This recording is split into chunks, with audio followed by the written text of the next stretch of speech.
Simplemente lo que vamos a hacer acá un repaso, ya que nosotros igual ya lo habíamos hecho la semana pasada, y ustedes creo que lo habían trabajado inclusive con Fabián el día viernes, tiene que ver con lo que, si bien ahí el título es eliminación gaussiana, simplemente le llamamos así, ¿no? Pero sigue siendo el método de Gauss o el método de eliminación de Gauss que ustedes ya lo vieron con nosotros, ¿se acuerdan? La semana pasada, simplemente, bueno, compartimos de vuelta porque para que un poquito veamos la diferencia con el método de Gauss cuando le llamábamos reducción por filas, ¿se acuerdan? Bueno, esto de método de eliminación gaussiana, en definitiva lo que pretende es lo siguiente. ¿Se acuerdan cómo era el método de eliminación de Gauss? Simplemente nosotros teníamos que elegir ¿cómo es? Armar primero, obviamente, la matriz ampliada de un sistema de ecuaciones, y una vez que nosotros, porque esto correspondería a un sistema de ecuaciones x más 2y más 3z igual a tanto, 4x más 5y más 6z igual a 24, 3x más 1y menos 2z igual a 4, y el método de eliminación gaussiana, o algunos le dicen el método de escalonamiento de Gauss, también lo van a ver con el nombre de método de triangulación de Gauss. Son todos títulos que reciben también esta variante del método de Gauss, pero sigue siendo el método de Gauss. ¿Está? Lo vamos a ver un poquito rápido porque es un poco más de lo mismo de lo que ya vimos. Y recuerden que el método de eliminación de Gauss, o el de triangulación, o el de escalonamiento de Gauss, que sigue siendo el método de Gauss, en definitiva lo que tenemos que hacer es, vemos cuál es la diagonal principal acá, esta diagonal que hemos formado. La idea es que queden puros unos en esa diagonal y que por debajo de esa diagonal todos los elementos sean cero. En el último que vimos tenían que ser cero también los de arriba. Acá no, acá simplemente lo que vamos a hacer es tratar de que nos queden cero los elementos que están por debajo de esa diagonal. Y bueno, para eso entonces hay que convertir en cero este 4, aplicando siempre las operaciones elementales que ustedes ya saben. Yo voy a ir un poquito rápido porque esto después cualquier cosa ustedes lo hacen con más detenimiento, pero fíjense, si multiplicamos por 4 la fila 1 y le restamos la fila 2, este 4 lo convertimos en 0. Luego, ¿no es cierto? Bueno, si hacemos esa operación, vamos a hacerla, si la multiplicamos por 4, le restamos la fila 2 y ahí nos queda transformada la fila 2. Luego, para convertir en 0 este 3, ¿qué hacemos? Multiplicamos por 3 la fila 1 y le restamos la fila 3. Hacemos esa operación elemental, después la hacen con más detenimiento, pero van a ver que obtengo la transformación de nuestra tercera fila, y fíjense que nuestra matriz ahora, ya transformada de acuerdo a estas operaciones elementales que le realizamos, ven que nos queda ahora el 1, que es nuestro elemento pivot, y el resto de los elementos los convertimos en 0. Fíjense ahora en esta nueva matriz que nos ha quedado acá. Tengo que tener puros unos en la diagonal, entonces ¿qué hago? A este 3, ven que ya lo hicimos a esto, a este 3 lo tenemos que convertir en 0. ¿De qué manera? Hoy que dije, lo tenemos que convertir en 1. Tengo que convertir en 1 todos los elementos de esta diagonal. Entonces, como ya sabemos, multiplicamos por 1/3 ese elemento. ¿Hay alguna pregunta? No, no, un tercio le dije. Ajá, perfecto. 1/3 por ese elemento de la fila 2. Y fíjense que entonces ahí nos quedó transformada nuestra matriz ampliada con este elemento pivot, ahora que es el 1. ¿Y el objetivo cuál es? Si tengo este 1 acá, ahora es convertir en 0 solamente el 5. Recuerden que quiero convertir en 0 todos los elementos que estén por debajo de nuestra diagonal principal. Entonces, para eso, ¿qué hacemos? Directamente ahora a nuestro elemento pivot lo multiplico por 5 y le resto el de la fila 3. Entonces, si hacemos esa operación elemental, ven que ahora nuestra nueva matriz, convirtiendo en 0 este 5, nuestra nueva matriz nos queda de esta manera. ¿Ven? Ya estoy casi en puros unos en la diagonal principal, ya que todos estos elementos pivot tienen que ser 1. Fíjense que para que realmente me queden puros unos en la diagonal, me falta todavía un pasito más. ¿Cómo hacemos para que este menos 1 se convierta en 1, positivo? ¿Qué les parece? Lo multiplicamos por -1. Exactamente, lo multiplicamos por -1, y fíjense que ya no tengo que convertir en 0 más nada. ¿Por qué? Porque fíjense que en todos los elementos, todos los ceros están por debajo de la matriz, es decir, están en la parte inferior de la matriz. Están, con respecto a la diagonal, fíjense, todos los ceros están en la parte de abajo, porque estoy triangulándola a esta matriz. Hice 0 todos los elementos que están por debajo. ¿Ven?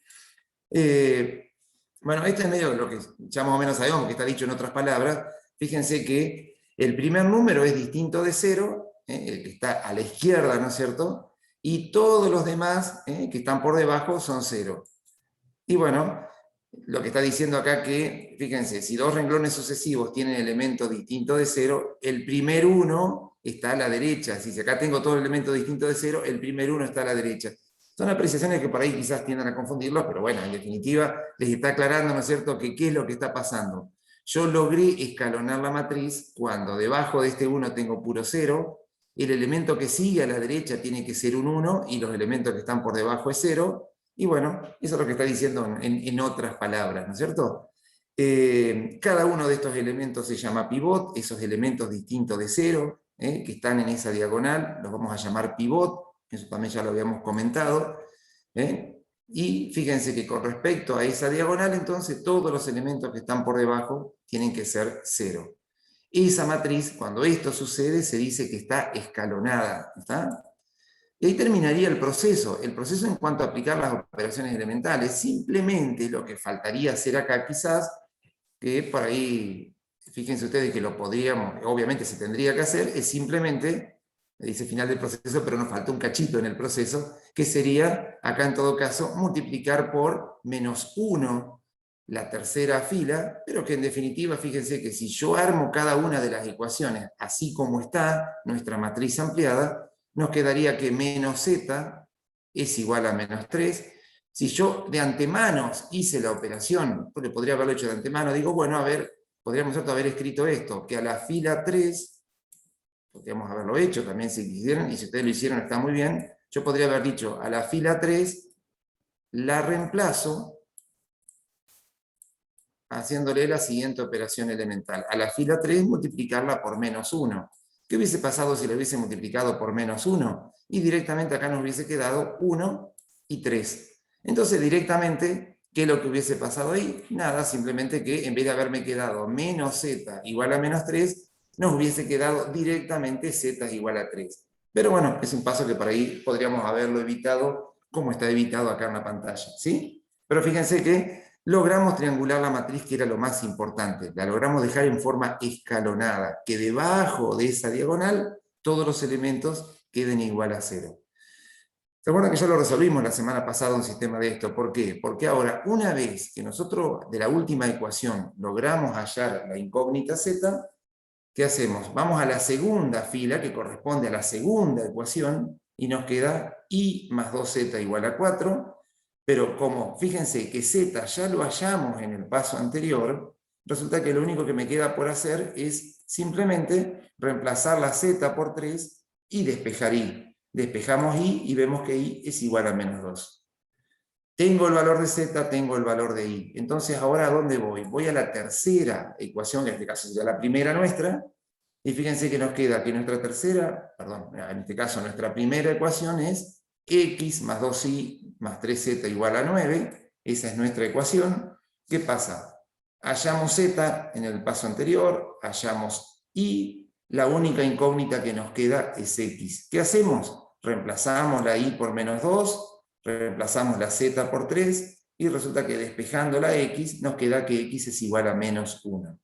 Ven ustedes que, en definitiva, estoy aplicando el método de Gauss. ¿Por qué? Porque estuve aplicando también las operaciones elementales. ¿El tema cuál es? El tema es que, un poquito para atrás, el tema es que fíjense que, a diferencia del método que vimos hasta la clase de hoy, en esta semana, nos quedaba no solamente escalonada la matriz de esta manera, sino que fíjense que nosotros lo que hacíamos era convertir en 0 también los elementos que están por encima de esta diagonal. Entonces, ¿qué pasaba? Quizás teníamos que hacer más pasos con el método de Gauss, ¿no es cierto? Teníamos que hacer más pasos. La ventaja que tenía lo que hicimos en las clases de esta semana es que directamente me quedaba cuánto valía X, cuánto valía Y, cuánto valía Z, y no era necesario ir despejando en las otras ecuaciones para obtener las otras incógnitas. Pero los dos son válidos, los dos siguen siendo método de Gauss, ¿está? Por lo tanto, fíjense que si ustedes hacen la verificación, como siempre, trabajando siempre sobre el sistema original, ven que la terna 4 menos 2, 3 es la solución del sistema, y bueno, y si no se dice lo contrario, y yo tengo que aplicar el método de Gauss, tanto el método anterior, el de reducción por filas, ¿se acuerdan? Donde directamente obteníamos la solución, es método de Gauss, y este método de eliminación de Gauss, o de escalonamiento, también es el método de Gauss, pero es otra versión.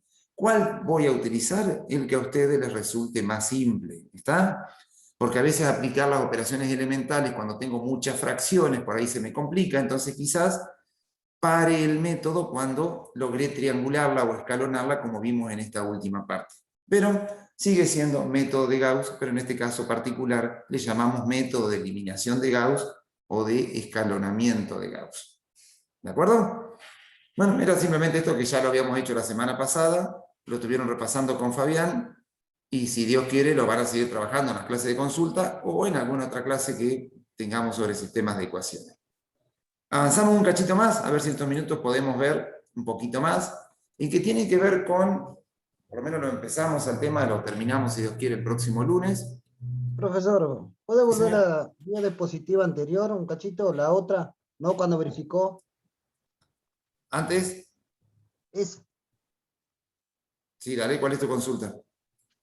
no, ya está, era para sacar una foto. Ah, perdón, perdón, ahí está, dale. ¿Ya podemos sacarlo? Sí, sí, gracias. Perfecto. Bien, chiquilines.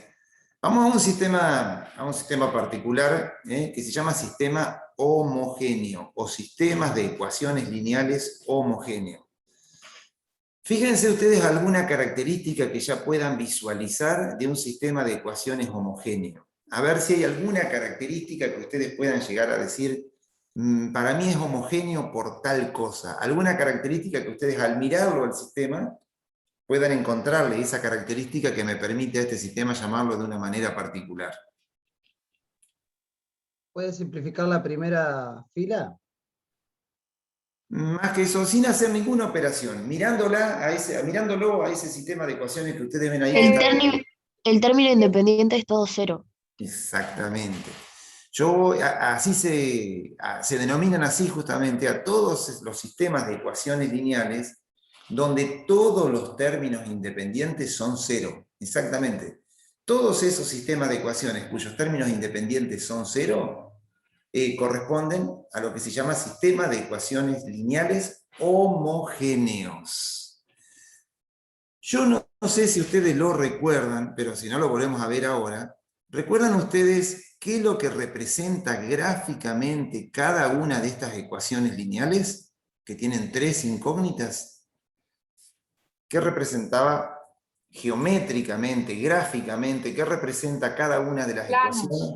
Un plano, exactamente. Yo no sé si ustedes lo recuerdan, lo dije como un comentario al pasar, así que no tienen por qué recordar tantas cosas que estamos diciendo, pero ¿se acuerdan que yo les había dicho en un momento que esta ecuación representa un plano? Y en particular, cuando el término independiente es cero, cuando el término independiente es cero, esta ecuación representa un plano que pasa por el origen de coordenadas. Este plano va a pasar por el punto 0, 0, 0. Y fíjense que el punto 0, 0, 0 verifica la primera ecuación, ¿o no? Porque fíjense, asígnenle a X el valor 0, a Y el valor 0 y a Z el valor 0. ¿Qué sucede? El punto 0, 0, 0 verifica esta ecuación.